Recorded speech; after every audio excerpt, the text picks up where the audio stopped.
എല്ലാ കാലഘട്ടത്തിലും മനുഷ്യന് ആഗ്രഹമുള്ളതും ആവശ്യമുള്ളതുമായിട്ടുള്ള ഒന്നാണ് പണം എന്ന് പറയുന്നത്. എങ്ങനെയാണ് പണം സമ്പാദിക്കേണ്ടത്? എന്ത് ചെയ്താലാണ് എന്നിലേക്ക് പണം അട്രാക്ട് ചെയ്യുന്നത്? എല്ലാവർക്കും പൈസ വേണം, പക്ഷെ ചെലവാകാൻ പറ്റില്ല. ഇങ്ങോട്ട് വരുമ്പോ സന്തോഷാണ്, അങ്ങോട്ട് പോകുമ്പോ ഭയങ്കര ടെൻഷനാണ്. അതെ, ഒരുപാട് ആളുകൾ മണിയിൽ സ്ട്രഗിൾ ചെയ്യുന്ന ആളുകളുണ്ട്. പക്ഷെ എനിക്ക് തോന്നുന്നു അതിനേക്കാൾ കൂടുതൽ റിലേഷൻഷിപ്പിലാണ് കൂടുതൽ ആളുകളും സ്ട്രഗിൾ ചെയ്യുന്നത്. ലൈഫിന്റെ 4 പില്ലേഴ്സ് എന്ന് പറയുന്നത് ഹെൽത്ത്, റിലേഷൻഷിപ്പ്, കരിയർ, മണി, 4 ഏരിയ ആണ്. 9 years ആയിട്ടൊക്കെ വീൽ ചെയറിൽ കഴിയുന്ന ആളുകളുണ്ട്. ശരിക്കും ഉള്ളിൽ തട്ടി ഭയങ്കര എനിക്ക് വേദന തോന്നിയിട്ടുണ്ട്. സെൽഫ് ഹിപ്നോട്ടിസം എന്ന് പറഞ്ഞിട്ടൊരു കാര്യമുണ്ട്. നമ്മൾ കമാൻഡ് ചെയ്ത് കഴിഞ്ഞാൽ brain happy chemicals, healing chemicals release ചെയ്യും, ഹീലിംഗ് നടക്കും. അങ്ങനെ ആ ഒരു കുട്ടി എഴുന്നേറ്റ് നടന്നു എന്നുള്ളതാണ്. പൈസ ചെലവാക്കുക എന്ന് പറയുമ്പോൾ നമ്മുടെ ഉള്ളിലൊരു വിഷമമാണ്, ഒരു ബുദ്ധിമുട്ടാണ്. പൈസ ചെലവാക്കണമല്ലോ എന്നുള്ള ഒരു മൈൻഡാണ്. അതേ സമയത്ത് ഞാൻ തിരിച്ച് ഇത് ചെലവാക്കാനുള്ള പൈസ എനിക്ക് ഉണ്ടായല്ലോ എന്ന് ചിന്തിച്ചു കഴിഞ്ഞാൽ ഈ മാറ്റം വരുമോ? നമ്മൾ എത്രത്തോളം ഗ്രൗണ്ടഡ് ആൻഡ് റൂട്ടഡ് ആയിരിക്കുന്നു, ഗ്രാറ്റിറ്റ്യൂഡോടെ നിൽക്കുന്നു, അത്രയും നമ്മളിലേക്ക് മണി ഫ്ലോ വന്നുകൊണ്ടിരിക്കുന്നുള്ള സ്വപ്നം കാണണം. ആ സ്വപ്നം കാണുന്ന അറ്റ് ദ സെയിം ടൈം അടുത്ത സൈഡിൽ പാരലലി നമ്മൾ പൈസ ഇല്ലല്ലോ എന്നാണ് ചിന്തിക്കുന്നത്. എനിക്കതില്ലല്ലോ, പക്ഷെ എൻ്റെ ഫ്രണ്ടിനുണ്ടല്ലോ. ഞാൻ ഇത്രയും പഠിച്ചിട്ട് എനിക്ക് അവിടെ എത്താൻ പറ്റില്ല, പക്ഷെ അവൾക്ക് എൻ്റെ അത്ര പോലും കഴിവില്ലാത്ത ആള് ഉയർന്നു പോവാണ്. എപ്പോഴും മങ്കിനെ പോലെ, മങ്കി എന്താ ചെയ്യുന്നത്, ഓരോ മരത്തിലും ചാടി ചാടി കളിക്കും. അതുപോലെയാണ് നമ്മളെ തോട്ട്സും. നമുക്ക് കൺട്രോൾ ചെയ്യാൻ പറ്റുന്നില്ല, ഓവർ തിങ്കിങ്. അപ്പൊ ആഗ്രഹം വലുതാണ്, പക്ഷെ തോട്ട്സ് ഇവിടെയാണ്. ആഗ്രഹവും തോട്ട്സും എപ്പോഴാണോ മീറ്റ് ആവുന്നത് അവിടെയാണ് മാനിഫെസ്റ്റേഷൻ നടക്കുന്നത്. ഇത്രയും പ്രശ്നങ്ങളൊക്കെ ആളുകൾ അനുഭവിക്കുന്നുണ്ടോ എന്ന് സ്വയം തോന്നിയ ഏതെങ്കിലും ഇൻസിഡൻസ് ഉണ്ടോ? സ്വന്തം അമ്മയെ പേടിച്ചിട്ട് ജീവിക്കുന്ന ആളുകളുണ്ട്.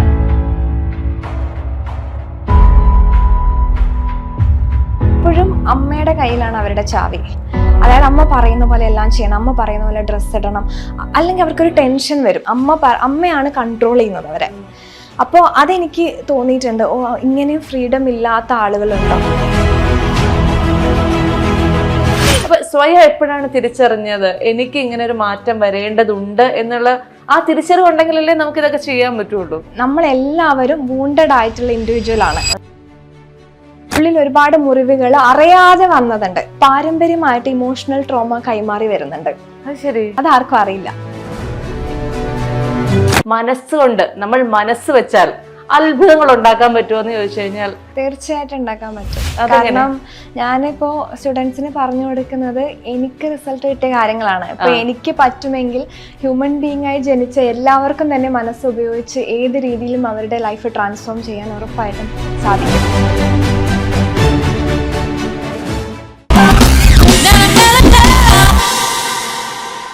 Hello everyone, welcome to the show.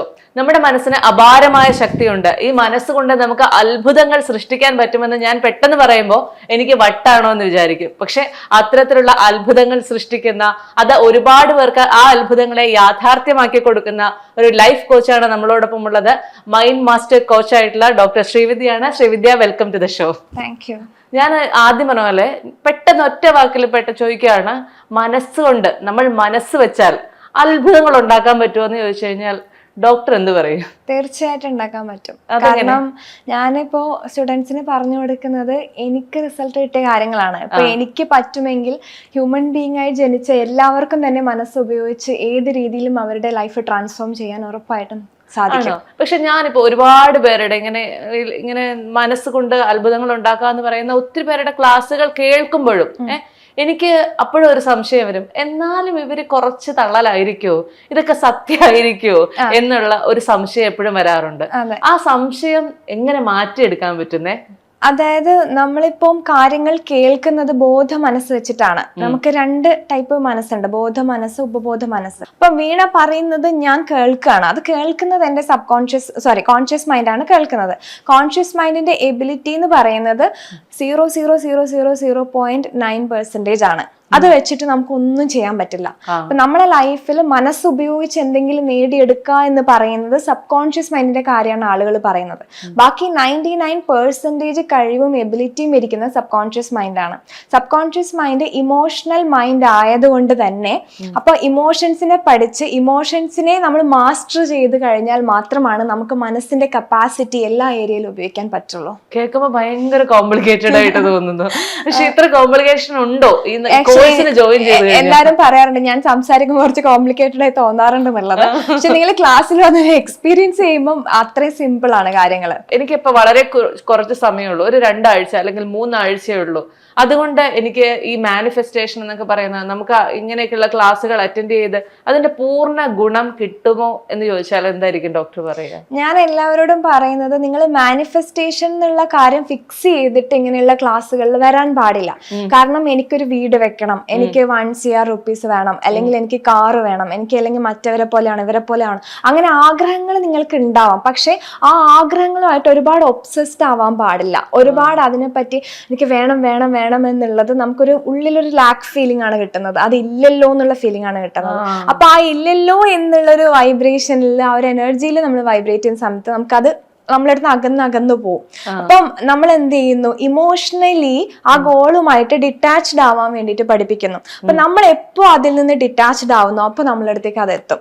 ശരിയാണല്ലോ, ഇപ്പോഴും പറഞ്ഞപ്പോഴാണ് ഞാൻ ആലോചിക്കുന്നത്. അതായത് എനിക്ക് 1 കോടി രൂപ വേണം, 1 കോടി രൂപ വേണം എന്ന് പറയുമ്പോ എന്റെ മനസ്സിലേക്ക് വരുന്നത് അത് ഇല്ലല്ലോ എന്നുള്ള ഒരു വൈബ്രേഷൻ ആണ്.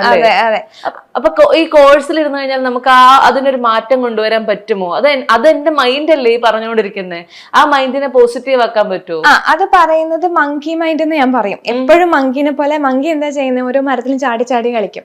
അതുപോലെയാണ് നമ്മളെ തോട്ട്സും നമുക്ക് കൺട്രോൾ ചെയ്യാൻ പറ്റുന്നില്ല, ഓവർ തിങ്കിങ്.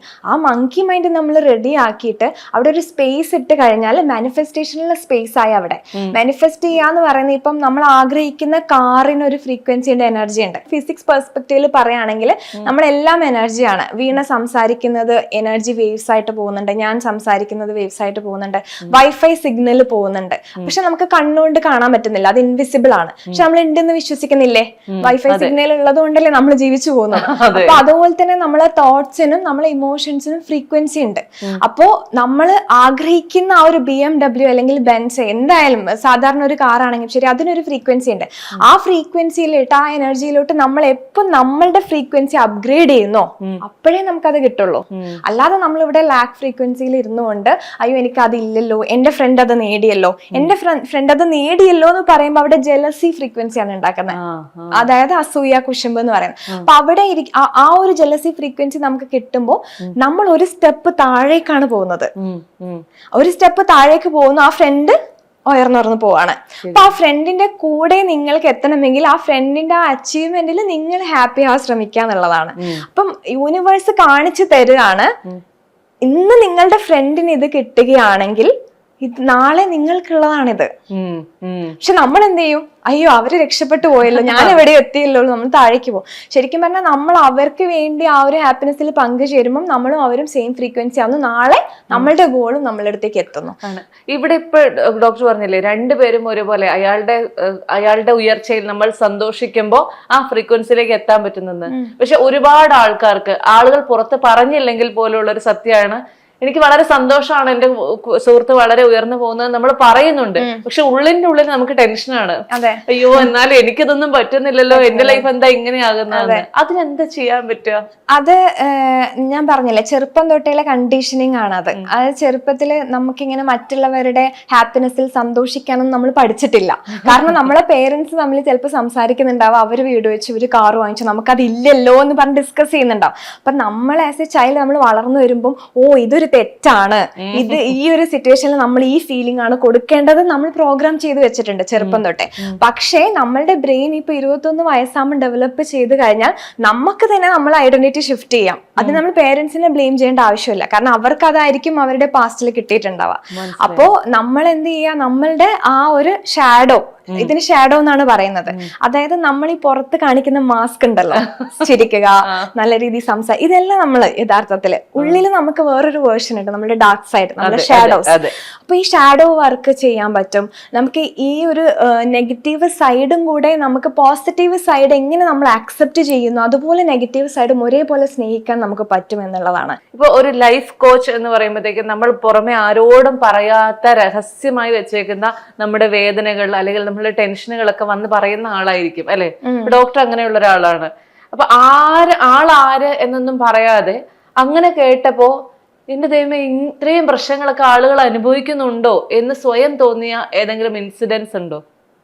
ഒരുപാട് ഇൻസിഡൻസ് ഉണ്ട്. അതായത് ഒരു ഇൻസിഡന്റ് പറയാനാണെങ്കിൽ സ്വന്തം അമ്മയെ പേടിച്ചിട്ട് ജീവിക്കുന്ന ആളുകളുണ്ട്. അതായത് നാർസിസ്റ്റിക് ആയിട്ടുള്ള പാരന്റ് ഉള്ള, അതായത് അവർക്കിപ്പം ആക്ച്വലി 48 വയസ്സായി ആ സ്ത്രീക്ക്, പക്ഷെ ഇപ്പോഴും അമ്മയുടെ കയ്യിലാണ് അവരുടെ ചാവി. അതായത് അമ്മ പറയുന്ന പോലെ എല്ലാം ചെയ്യണം, അമ്മ പറയുന്ന പോലെ ഡ്രസ്സ് ഇടണം, അല്ലെങ്കിൽ അവർക്കൊരു ടെൻഷൻ വരും. അവർ പ്രോഗ്രാംഡ് ആയിട്ടുള്ള അങ്ങനെയാണ്, അമ്മയാണ് കൺട്രോൾ ചെയ്യുന്നത് അവരെ. അപ്പോൾ അതെനിക്ക് തോന്നിയിട്ടുണ്ട്, ഓ ഇങ്ങനെയും ഫ്രീഡം ഇല്ലാത്ത ആളുകളുണ്ടോ. നേരെ തിരിച്ച് നാർസിസ്റ്റിക് ആയ ഹസ്ബൻഡ് ഉള്ള ആളുകളുണ്ട്. ഒരുപാട് എന്താണ് ഇപ്പൊ 9 years ആയിട്ടൊക്കെ വീൽ ചെയറിൽ കഴിയുന്ന ആളുകളുണ്ട്.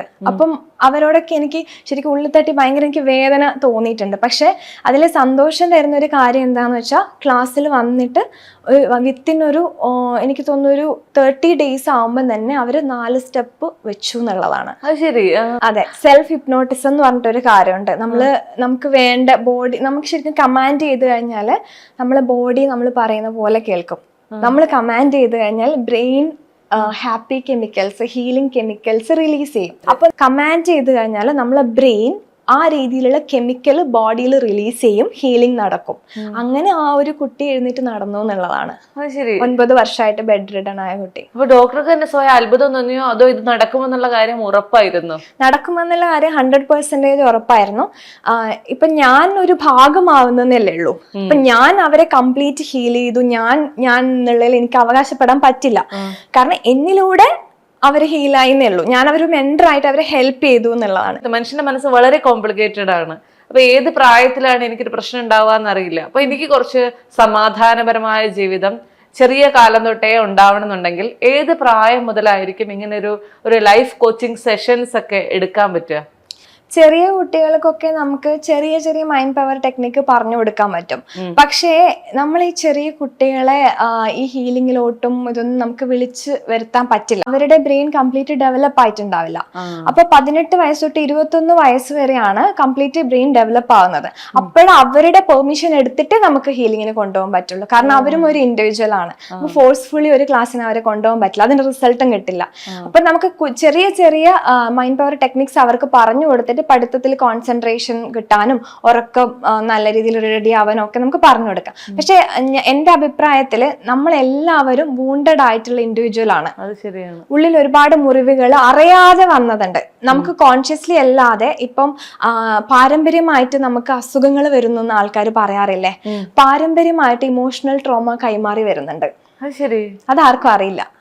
നമുക്ക് ഉണ്ടാവുന്ന 80% സങ്കടങ്ങളും വെറുതെ ഇരിക്കുമ്പോൾ നമുക്ക് തോന്നില്ലേ, എന്താണ് എനിക്കിപ്പൊ ഇന്നെന്താണ് വിഷമം, ഇന്നെല്ലാം ഓക്കെ ആണല്ലോ, പിന്നെ എവിടെ നിന്നാണ് ഈ ഒരു സങ്കടം വരുന്നത്?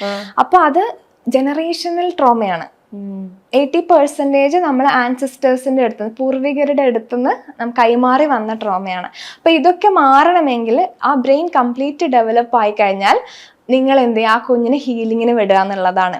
ഒരു പാരന്റിന് ഒരു കുഞ്ഞിന് വേണ്ടി ഏറ്റവും നല്ലൊരു ഗിഫ്റ്റ് കൊടുക്കാൻ പറ്റുക എന്ന് പറയുന്നത് ഹീലിംഗ് ക്ലാസ്സിൽ കൊണ്ടുവന്നാക്കുക എന്നുള്ളതാണ്. അപ്പൊ ഡോക്ടർ പറഞ്ഞു 21 വയസ്സ് കഴിഞ്ഞുള്ള കുട്ടികൾക്ക് ഈ ഹീലിംഗിന്റെ ആവശ്യമുള്ളൂ എന്ന് പറയുമ്പോൾ നമ്മൾ 15 വയസ്സുള്ള ഒരു കുട്ടിയോട് ചോദിച്ചു കഴിഞ്ഞാൽ, അല്ലെങ്കിൽ 16 വയസ്സുള്ള കുട്ടിയോട് ചോദിക്കുമ്പോൾ പോലും ഇവരുടെ മൈൻഡിൽ കൂടെ പോകുന്ന കാര്യങ്ങൾ നമുക്ക് ആലോചിക്കാൻ പറ്റാത്ത പ്രശ്നങ്ങളൊക്കെ ആയിരിക്കും. അതെ അല്ല, അവരെന്ത് ചെയ്യും? ടീനേജ് കുട്ടികൾക്ക് ക്ലാസ് കൊടുക്കുന്നുണ്ട്, പേഴ്സണൽ സെഷൻ കൊടുക്കുന്നുണ്ട്. +2 പഠിക്കുന്ന കുട്ടികൾ എൻ്റെ അടുത്ത് വരുമ്പോൾ ഞാൻ അവരുടെ ആ ലെവലിലോട്ട് മാറും. അപ്പൊ അവരുടെ എല്ലാ കാര്യങ്ങളും എനിക്ക് അവർ ഫ്രണ്ടിനെ പോലെ ഷെയർ ചെയ്യും, അവരെ ഹെൽപ്പ് ചെയ്യാൻ പറ്റും. അപ്പൊ അങ്ങനെ ഒരുപാട് കുട്ടികൾ ഇപ്പം ലൈഫ് അവസാനിപ്പിക്കുക എന്നുള്ള രീതിയിലൊക്കെ വന്നിട്ടുണ്ടായിരുന്നു. അതിൽ നിന്നൊക്കെ ഒരുപാട് രക്ഷപ്പെട്ട കുട്ടികളുണ്ട്.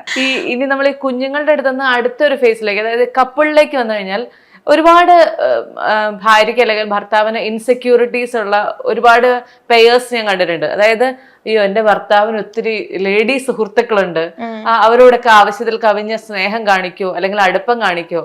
ഇനി ഭാര്യയാണെങ്കിൽ അല്ലെങ്കിൽ ഭർത്താവാണെങ്കിൽ എന്റെ ഭാര്യ ഭയങ്കര എക്സ്ട്രോവേർട്ട് ആണ്, അതുകൊണ്ട് ഒരുപാട് ആൺ സുഹൃത്തുക്കളുണ്ട്, അത് പ്രശ്നമാവുമോ? ഇങ്ങനെയുള്ള ചിന്തകൾ അതിൽ നിന്ന് പുറത്തു വരാനായിട്ട് നമുക്ക് എന്ത് ചെയ്യാൻ പറ്റും? അതായത് നമ്മൾ സ്പേസ് കൊടുക്കുക എന്നുള്ളതാണ്. പരസ്പരം അവരൊരു ഇൻഡിവിജ്വൽ ആണ്, അവർക്ക് അവരുടേതായ സ്പേസ് കൊടുത്തു കഴിഞ്ഞാൽ അവര് നമ്മളെ കൂടുതൽ സ്നേഹിക്കാൻ തുടങ്ങും. അതെല്ലാം അവരുടെ പുറകെ പോയിട്ട് അവരെ എല്ലാ ഫോൺ ചെകഞ്ഞ് നോക്കുക, അവരുടെ കാര്യങ്ങളിൽ കൂടുതൽ ഇടപെടുക, അവരെവിടെ പോകുന്നു ചെക്ക് ചെയ്യുക. ചില പെൺകുട്ടികള് ഹസ്ബൻഡിന്റെ ഓഫീസിലൊക്കെ വിളിച്ചു ചോദിക്കും, ഓഫീസിൽ തന്നെയാണോ പോയത്. അത് ശരി. അങ്ങനെയൊക്കെ അതിനുശേഷം ഇത് ഭയങ്കര പ്രശ്നമായിട്ട് ഉണ്ട്. ഇത് എവിടുന്ന് സ്റ്റാർട്ട് ചെയ്യുന്നെന്നും കൂടെ ഞാൻ പറയാം. ചിലപ്പോ അത് ആൾക്കാർക്ക് അത് മനസ്സിലാവുമെന്ന് എനിക്കറിയില്ല. ചെറുപ്പം ആ ഒരു ചൈൽഡ്ഹുഡിലേക്ക് നമ്മൾ തിരിച്ചു പോവുകയാണെങ്കിൽ ഇമോഷണലി അൺഅവൈലബിൾ ആയിട്ടുള്ള ഫാദർ ഉണ്ടായിരിക്കും അവർക്ക്. അതായത് ഫാദർ എന്ന് പറയുന്നത്, നമ്മൾ അച്ഛൻ എന്ന് പറയുന്നത് എപ്പോഴും ഒരു ജോലി ചെയ്യുക, പൈസ ഉണ്ടാക്കുന്ന ഒരാളായിട്ടാണ് നമ്മൾ കാണുന്നത്, അല്ലെ? അമ്മ നമുക്ക് അറ്റ്ലീസ്റ്റ് നമുക്ക് അവൈലബിൾ ആണോ ഒന്ന് പോയി കെട്ടിപ്പിടിക്കാനോ അല്ലെങ്കിൽ സംസാരിക്കാനോ. പക്ഷെ അച്ഛൻ എന്ന് പറയുന്നത് കംപ്ലീറ്റ് ലോജിക്കൽ മൈൻഡ്, പൈസ ഉണ്ടാക്കുക അല്ലെ ജോലി, അങ്ങനെയാണ്. അപ്പോ അങ്ങനെയുള്ള കേസിൽ അവർക്ക് ആ ഒരു വോയിഡ് അവിടെ ഉണ്ടാവുകയാണ്. അച്ഛന്റെ ആ ഒരു ലവ്, സ്നേഹം കിട്ടുന്നില്ല. നമുക്ക് ഒരു കുഞ്ഞിന് ഏറ്റവും കൂടുതൽ വേണ്ടത് to be heard, to be listened, അല്ലെങ്കിൽ ടു ബി ടച്ച്ഡ് എന്നുള്ളതാണ്. അച്ഛന്റെ ടച്ച് വേണം, സ്നേഹം വേണം. അച്ഛനെ ഹഗ് ചെയ്ത് ടോക്സിറ്റോസിൻ ബോഡിയിൽ റിലീസ് ആയി കഴിഞ്ഞാൽ ആ പെൺകുട്ടി ഹീലായി. ഞാൻ മനസ്സിലാക്കിയത് ഈ ഹീലിംഗ് എന്ന് പറഞ്ഞിട്ട് കുറെ ക്ലാസ്സുകൾ അറ്റൻഡ് ചെയ്യുന്നതോടൊപ്പം തന്നെ നിങ്ങൾ ഫിസിക്കലി അച്ഛനും അമ്മയായിട്ട് കണക്ട് ആവാന്നുള്ളതാണ്. അച്ഛനും അമ്മയും ജീവിച്ചിരിക്കുമ്പം അവരെ ഒന്ന് ടച്ച് ചെയ്യുക, അവരെ ഹഗ് ചെയ്യുക, അവരെ പുറത്ത് കൊണ്ടുപോവുക, അവരെ ഹാപ്പി ആക്കുക.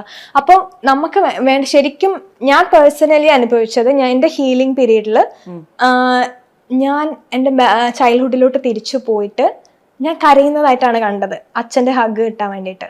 ഞാൻ എൻ്റെ ഹീലിംഗ് കഴിഞ്ഞ ഉടനെ അച്ഛനെ വന്ന് ഹഗ് ചെയ്തപ്പോൾ എൻ്റെ ഒരു 80% പ്രോബ്ലം അവിടെ മാറി. ശരി. അത് എന്തുകൊണ്ടായിരുന്നു ആ കാലഘട്ടത്തിൽ അച്ഛന്റെ ഒരു സ്നേഹം കിട്ടാതെ പോയതെന്ന് അന്വേഷിച്ചിട്ടുണ്ടോ? അത് എനിക്ക് തോന്നുന്നു എല്ലാവർക്കും റിലേറ്റ് ചെയ്യാൻ പറ്റും. അച്ഛന്റെ സ്നേഹം എന്ന് പറഞ്ഞു കഴിഞ്ഞാൽ അവർക്ക് അത് ഹഗ് ചെയ്യണമെന്ന് അവർക്ക് അറിയില്ലല്ലോ. നമുക്കൊരു ഷൈ ആണ്, അച്ഛന്റെ അടുത്ത് നമ്മൾ ഈഗോ സമ്മതിക്കില്ല അച്ഛന്റെ അടുത്ത് പോയി ഹഗ് ചെയ്യാൻ, അല്ലെ? നമുക്ക് ഇഷ്ടം, അച്ഛനും ഉള്ളിൽ അത്ര ഇഷ്ടം ഉണ്ടാവും, പക്ഷെ ആ ഇഷ്ടം പ്രകടിപ്പിക്കണം. സ്നേഹം എന്ന് എല്ലാരും പറയും, പക്ഷെ അത് എപ്പോ നമ്മൾ എക്സ്പ്രസ് ചെയ്യും? മരിച്ചു കഴിഞ്ഞിട്ടോ. അതെ. ഇപ്പൊ ഡോക്ടർക്ക് സ്വന്തമായിട്ട് സ്വയം ഇങ്ങനെ ഒരുപാട് ട്രോമകളിലൂടെ കടന്നുപോയി അതിനെല്ലാം ഓവർകം ചെയ്ത് തിരിച്ചു വന്ന ഒരാളാണ്. അപ്പോഴായിരുന്നല്ലോ നമ്മളിതിന് മുൻപ് സംസാരിച്ചപ്പോഴും പറഞ്ഞിട്ടുണ്ട്, അങ്ങനെയാണ് ഈ ഒരു മാറ്റം എല്ലാവരിലേക്കും വരുത്തണം എന്നുള്ള ഒരു ആഗ്രഹത്തിന് പുറത്ത് ഇതിലേക്ക് ഇറങ്ങിയതാന്ന് ഞാൻ അറിഞ്ഞു.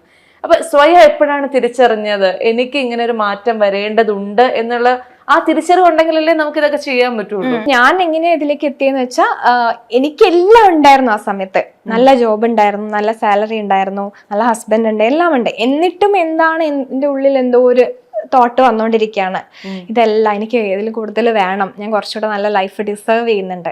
അപ്പോഴാണ് ഞാനിങ്ങനെ ഇതിനെപ്പറ്റി അറിഞ്ഞതും, മാനിഫെസ്റ്റേഷൻ, ലോ ഓഫ് അട്രാക്ഷനെ പറ്റി അറിഞ്ഞതും, കൂടുതൽ റിസർച്ച് ചെയ്തു, ഒരുപാട് സ്വയം ഞാൻ പ്രാക്ടീസ് ചെയ്തു. അപ്പൊ എനിക്ക് റിസൾട്ട് കിട്ടിയ അതേ ഇതാണ് അതേ സ്ട്രക്ചറാണ് സ്റ്റുഡൻസിനും കൊടുക്കുന്നത്. മനസ്സിലായി. ഈ ഒരു കോഴ്സിന് അറ്റൻഡ് ചെയ്തു എന്നുള്ളത് കൊണ്ട് നമുക്ക് ഇത്രയും മാറ്റങ്ങൾ ഉണ്ടാവുമോ? അതോ നമ്മൾ ത്രൂ ഔട്ട് നമ്മൾ ഈ എടുത്ത കോഴ്സ് നമ്മൾ സ്വയം ലൈഫ് ലോങ് പ്രാക്ടീസ് ചെയ്യേണ്ടതുണ്ടോ? നമ്മളിപ്പോ ജിമ്മിൽ പോവാന്ന് പറയുന്നു, ജിമ്മിൽ നമ്മളൊരു 3 months പോകുന്നു, ഇനി മരിക്കുന്നത് വരെ ഞാൻ എക്സസൈസേ ചെയ്യുന്നില്ല, അങ്ങനെ നമുക്ക് വിചാരിക്കാൻ പറ്റില്ലല്ലോ. ഇത് മൈൻഡ് ജിമ്മാണ്, മൈൻഡിന്റെ മസിലിന് വേണ്ടി വർക്ക് ചെയ്യാണ്. അല്ലെങ്കിൽ നമ്മളുടെ പുതിയ സ്റ്റഡീസ് പറയുന്നത് എന്താ, സബ് കോൺഷ്യസ് മൈൻഡ്, ബോധ മനസ്സെന്ന് പറയുന്നത് നമ്മളെ ബോഡിയാണ്. ഇപ്പൊ മൈൻഡ് മറന്ന കാര്യങ്ങൾ ബോഡി ഓർമ്മിക്കുന്ന പറയുന്നത്. അതിന്റെ ഒരു എക്സാമ്പിൾ പറയാം. നമുക്ക് ചില സിറ്റുവേഷനിലേക്ക് നമ്മൾ പാസ്റ്റിൽ പോകുമ്പോൾ നമ്മൾക്കൊരു ബോഡി ലാംഗ്വേജ് ഉണ്ടാവുന്നില്ലേ? ചില സിറ്റുവേഷനിലേക്ക് നമ്മൾ തിരിച്ചു പോകുമ്പോൾ നമുക്കൊരു സങ്കടം വരുമ്പോൾ ബോഡി പെട്ടെന്ന്, ഫിയർ വരുമ്പോൾ ബോഡി ആ രീതിയിൽ ആവും, കോൺഫിഡൻസ് വരുമ്പോൾ ഷോൾഡർ ഓപ്പൺ ആവും. അപ്പൊ ബോഡിയാണ് മൈൻഡ് എന്ന് പറയുന്നത്, സബ് കോൺഷ്യസ് മൈൻഡ് എന്ന് പറയുന്നത്. അപ്പൊ ബോഡി നമുക്ക് റീപ്രോഗ്രാം ചെയ്യാൻ പറ്റണം. ഇമോഷൻസ്, അതായത് പോസിറ്റീവ് ഇമോഷൻസ് നമുക്ക് ഇൻസ്റ്റാൾ ചെയ്യാൻ പറ്റണം. അപ്പൊ നമുക്ക് മൃഗങ്ങൾക്കില്ലാത്തൊരു കഴിവ് മനുഷ്യന് തന്നിരിക്കുന്നത് ബോധ മനസ്സാണ്, ലോജിക്കൽ മൈൻഡാണ്, കോൺഷ്യസ് മൈൻഡാണ്. അത് ഉപയോഗിച്ച് അത് പാരന്റ് ആയിട്ട് കൺസിഡർ ചെയ്യാം. ആ കോൺഷ്യസ് മൈൻഡാണ് നമ്മുടെ പാരന്റ്. സബ് കോൺഷ്യസ് മൈൻഡാണ് കുട്ടി. എന്തിനും കരയുന്നത്, എന്തിനും റിയാക്ട് ചെയ്യുന്ന, ഓവർ അഗ്രസീവ് ആയ ആൾക്കാരില്ലേ, എന്താന്നാലും ലോജിക്കലി തിങ്ക് ചെയ്യാതെ സഡൻ മറ്റുള്ളവരെ ഹേർട്ട് ചെയ്യുക, ദേഷ്യം കാണിക്കുക, പിന്നെ അവരതിന് റിഗ്രറ്റ് ചെയ്യുക. അപ്പൊ അങ്ങനെയുള്ളവര് ലോജിക്കൽ മൈൻഡിനെ പേരന്റ് ആക്കി മാറ്റിയിട്ട് സബ് കോൺഷ്യസ് മൈൻഡിനെ കുഞ്ഞാക്കി മാറ്റിയിട്ട് ഒരു പേരന്റ് കുഞ്ഞിനെ എങ്ങനെ മാറ്റിയെടുക്കുന്നു, അതുപോലെ നിങ്ങൾ തന്നെയാണ് നിങ്ങളുടെ ഗുരുവാകുന്നത് ക്ലാസ്സിൽ വന്നാൽ. ഞാനല്ല, ഞാൻ അതിന്റെ പാർട്ടാവുന്നേ ഉള്ളൂ. ഈ എല്ലാ കാലഘട്ടത്തിലും മനുഷ്യന് ആഗ്രഹമുള്ളതും ആവശ്യമുള്ളതുമായിട്ടുള്ള ഒന്നാണ് പണം എന്ന് പറയുന്നത്. എങ്ങനെയാണ് പണം സമ്പാദിക്കേണ്ടത്, എന്ത് ചെയ്താലാണ് എന്നിലേക്ക് പണം അട്രാക്ട് ചെയ്യുന്നത് എന്നുള്ളൊരു സംശയം എല്ലാവർക്കും ഉണ്ടാവും. അപ്പൊ ഒരു മൈൻഡ് മാസ്റ്റർ എന്നുള്ള നിലയിൽ ശ്രീവിദ്യമ എന്തായിരിക്കും അതിന് പറഞ്ഞു കൊടുക്കുക? ഇപ്പോ വീണയ്ക്കൊരു മണി സ്റ്റോറി ഉണ്ടാവും. അതായത് വീണയുടെ പേരൻസ്, അച്ഛനും അമ്മയും വീണ ചെറുപ്പത്തിൽ കേൾക്കുന്ന സമയം നമ്മൾ എപ്പോഴും അച്ഛനും അമ്മയും ഒബ്സർവ് ചെയ്യും അറിയാതെ. അപ്പൊ അവര് വീട്ടിൽ പണത്തിനെ പറ്റി എങ്ങനെയാണ് സംസാരിക്കുന്നതെന്ന് നമ്മൾ ഒബ്സർവ് ചെയ്യും. ഇപ്പം അവിടെ ഇവിടെയും എനിക്ക് ലോൺ ഉണ്ട്, എനിക്ക് ഒരുപാട് ഡെപ്റ്റ് ഉണ്ട്, അല്ലെങ്കിൽ പൈസ അതിന് തികയുന്നില്ല, അത് ശരിയാവുന്നില്ല. അപ്പോൾ അച്ഛനും അമ്മയും തമ്മിലുണ്ടാവുന്ന കോൺഫ്ലിക്ട്സിന്റെ മെയിൻ സബ്ജക്റ്റ് മണി ആയിരിക്കും ചിലപ്പോൾ. അപ്പൊ നമ്മൾ വിചാരിക്കുന്നത് ഓക്കെ മണി എന്ന് പറയുന്ന ഒരു കാര്യം ഫാമിലിയിൽ പ്രോബ്ലംസ് ഉണ്ടാക്കുന്ന ഒരു കാര്യമാണെന്ന് മൈൻഡിൽ സെറ്റ് ചെയ്യും. ഓക്കെ, വലുതാവുമ്പോഴും നമ്മൾ ഓക്കെ മണി ഉണ്ടാക്കുന്ന ആൾക്കാർ വില്ലന്മാരാണ്. കാരണം നമ്മളെ മൂവി ഒരുപാട് നമ്മളെ ഇൻഫ്ലുവൻസ് ചെയ്തിട്ടുണ്ടാവും. കാരണം മൂവീസിൽ പണക്കാര് വില്ലന്മാരായിരിക്കും, നായകന്മാര് വളരെ പാവപ്പെട്ടവരായിരിക്കും. അപ്പൊ നമ്മൾ നായകന്മാരെയാണ് സ്നേഹിക്കുന്നത്. അപ്പൊ ആ നായകന്മാരെ വഴിയിലൂടെയാണ് നമ്മൾ പോകുന്നത്. അപ്പൊ നമ്മളെ മൈൻഡ് അറിയാതെ ഓക്കെ മണി മേക്കിംഗ് എന്ന് പറയുന്നത് ഭയങ്കര ബാഡ് ആണ് എന്ന് സെറ്റ് ചെയ്ത് വെച്ചു. ഓക്കെ, അത് സബ് കോൺഷ്യസ് മൈൻഡിൽ. പക്ഷെ നേരത്തെ പറയുന്ന 0.9% കോൺഷ്യസ് മൈൻഡിൽ നമ്മൾ തിങ്ക് ചെയ്യുന്നത് ബിസിനസ് സ്റ്റാർട്ട് ചെയ്യണം, എങ്ങനെയെങ്കിലും പൈസ ഉണ്ടാക്കണം, ഒരുപാട് സ്ട്രാറ്റജീസ്. അതായത് ഇപ്പൊ എനിക്ക് ബൊട്ടിക്ക് സ്റ്റാർട്ട് ചെയ്യണം, അല്ലെങ്കിൽ എൻ്റെ ഫ്രണ്ട് ഇങ്ങനെ ഹോട്ടൽ ബിസിനസ് ചെയ്തു അതുകൊണ്ട് എനിക്ക് അത് ചെയ്യണം. ചിലപ്പോൾ അതൊന്നും ആയിരിക്കില്ല നമ്മുടെ സോൾ ഇന്റൻഷൻ. പക്ഷെ മറ്റുള്ളവർ അത് ചെയ്ത് പൈസ ഉണ്ടാക്കിയതുകൊണ്ട് എനിക്കും ആവണം എന്ന് ആഗ്രഹം സെറ്റ് ചെയ്യുന്നു. പക്ഷെ ആഗ്രഹം നമ്മൾ ആക്ഷനിലോട്ട് പോകുന്ന സമയത്ത് ഒരാൾ നമ്മളെ പുറകോട്ട് വലിക്കുന്നു. പണ്ട് നമ്മൾ സെറ്റ് ചെയ്ത് വെച്ച മണി വില്ലനാണ് എന്നുള്ള ആള് മണി മേക്ക് ചെയ്യാൻ പറ്റില്ല എന്നുള്ള ലിമിറ്റിംഗ് ബിലീഫാണ് അവിടെ ബ്ലോക്ക് ഉണ്ടാക്കുന്നത്. അത് നമ്മൾ എത്ര സ്ട്രാറ്റജി നമ്മൾ അപ്ലൈ ചെയ്യാൻ നിന്നാലും ഈ മണി സ്റ്റോറി മാറ്റാതെ നമ്മളെ ലൈഫിൽ മണി ഫ്രീക്വൻസി കൂടുകയേയില്ല. അതായത് ഇപ്പൊ നിങ്ങൾ ഒരു 20,000 അല്ലെങ്കിൽ ഒരു 30,000 സാലറി വാങ്ങുന്ന ഒരാളാണ് 30 years ആയിട്ട്. നിങ്ങൾക്ക് പെട്ടെന്ന് ഒരു 2 lakh സാലറി വേണം, പക്ഷെ പറ്റില്ല. ആ മണി സ്റ്റോറി മാറ്റി മണി ഫ്രീക്വൻസി മാറ്റി കഴിഞ്ഞാൽ അത് പണത്തിനോട് ഇപ്പൊ നമ്മൾ ചെലവാക്കുന്ന സമയത്ത് എല്ലാവർക്കും പൈസ വേണം, പക്ഷെ ചെലവാകാൻ പറ്റില്ല. ഇങ്ങോട്ട് വരുമ്പോ സന്തോഷാണ്, അങ്ങോട്ട് പോകുമ്പോ ഭയങ്കര ടെൻഷനാണ്. ആ ടെൻഷനിലാണ് നമ്മൾ മണീനെ തിരിച്ചയക്കുന്നത്. മണി വരുമ്പോ തന്നെ നമുക്ക് പേടിയാണ്, ടെൻഷനാണ് എന്ന് പറയുന്നിടത്ത് മണി തിരിച്ചു വരില്ല. പക്ഷെ അങ്ങനെയല്ലല്ലോ നമ്മൾ പറയാ, നമുക്ക് പണം വരുന്ന സന്തോഷാന്നല്ലേ നമ്മൾ പറയുക. സന്തോഷാണ്, പക്ഷെ നമ്മൾ സ്പെൻഡ് ചെയ്യുന്ന സമയത്ത് ടെൻഷനിലാണ്. സ്പെൻഡിങ് ഫ്രീക്വൻസി എന്ന് പറയുന്നത് ടെൻഷനും ഫിയറും ആണ്. അതെന്ന് പറഞ്ഞാൽ ബിലോ 10 ആണ് ഫ്രീക്വൻസി വരുന്നത്. മണി എന്ന് പറയുന്നത് എബോവ് 300 ആണ് സയൻസ് പെർസ്പെക്റ്റീവിൽ നോക്കുകയാണെങ്കിൽ. അപ്പൊ മണി തിരിച്ചു വരണമെങ്കിൽ നമ്മൾ മണിയുമായിട്ടൊരു റിലേഷൻഷിപ്പ് വേണം. അപ്പൊ ഗ്രാറ്റിറ്റ്യൂഡോടെ സ്പെൻഡ് ചെയ്യുക, ഹാപ്പി ആയിട്ട് സ്പെൻഡ് ചെയ്യുന്ന മണി ഉറപ്പായിട്ടും തിരിച്ച് എനിക്കത് സ്പെൻഡ് ചെയ്യാനുള്ള കഴിവുണ്ടായാലോ, അല്ലെങ്കിൽ അതിന് അത്രയും എനിക്കൊരു എന്താ പറയാ അത് അഫോർഡ് ചെയ്യാൻ പറ്റിയല്ലോ എന്നുള്ള ഗ്രാറ്റിറ്റ്യൂഡ് ഉണ്ടാവണോ? എങ്ങനെയാണ് ഗ്രാറ്റിറ്റ്യൂഡ് ഉണ്ടാവുക? അതായത് നമ്മളിപ്പോ പോയ പണം എന്നിലേക്ക് തന്നെ തിരിച്ചു വരും. 1 രൂപക്ക് പോലും നിങ്ങൾ ഗ്രാറ്റിറ്റ്യൂഡ് പറഞ്ഞു നോക്കുക. ഉള്ള കാര്യങ്ങൾക്ക്, ഇല്ലാത്ത കാര്യങ്ങളിൽ ഫോക്കസ് ചെയ്യാതെ ഉള്ള കാര്യങ്ങൾക്ക് ഗ്രേറ്റ്ഫുൾ ആവുന്ന സമയത്ത് നമ്മൾ ഓട്ടോമാറ്റിക്കലി നമ്മളെ മൈൻഡ് എവിടെ എത്തും? വലിയൊരു നിലയിലെത്തും. ഇപ്പം ഞാൻ എക്സാമ്പിൾ പറയുകയാണെങ്കിൽ മോഹൻലാൽ ആണെങ്കിലും നിങ്ങൾ എടുത്തു നോക്കുക, അങ്ങനെയുള്ളവരെ കേസ് സ്റ്റഡി ചെയ്ത് നോക്കുക. എന്തുകൊണ്ടാണ് അവർ ഗ്രോത്തിലേക്ക് എത്തുന്നത്? ഷാരൂഖ് ഖാൻ. അപ്പോൾ അവരൊന്നും എക്സ്ട്രാ ഓർഡിനറി ആയിട്ടുള്ള ആളുകളല്ല. നമ്മളുടെ എനർജിയും അവരുടെ എനർജിയും സെയിം ആണ്. ഇലൺ മസ്ക്, അംബാനി, എല്ലാവരും അവരുടെ എനർജിയും നമ്മളുടെ എനർജിയും ഈക്വൽ ആണ്. എന്താണ് വ്യത്യാസം? ഫ്രീക്വൻസി. അവരുടെ ഫ്രീക്വൻസിയിൽ നമ്മൾ എത്തണമെങ്കിൽ നമ്മൾ ഗ്രൗണ്ടഡ് ആൻഡ് റൂട്ടഡ് ആവണം. അല്ലാതെ കുറച്ച് പൈസ ഉണ്ടാകുമ്പോഴത്തേക്ക് ഭയങ്കര ഞാൻ ഇതിലെത്തി എന്ന് തോന്നുകയാണെങ്കിൽ നമ്മൾ താഴേക്കാണ് വരിക.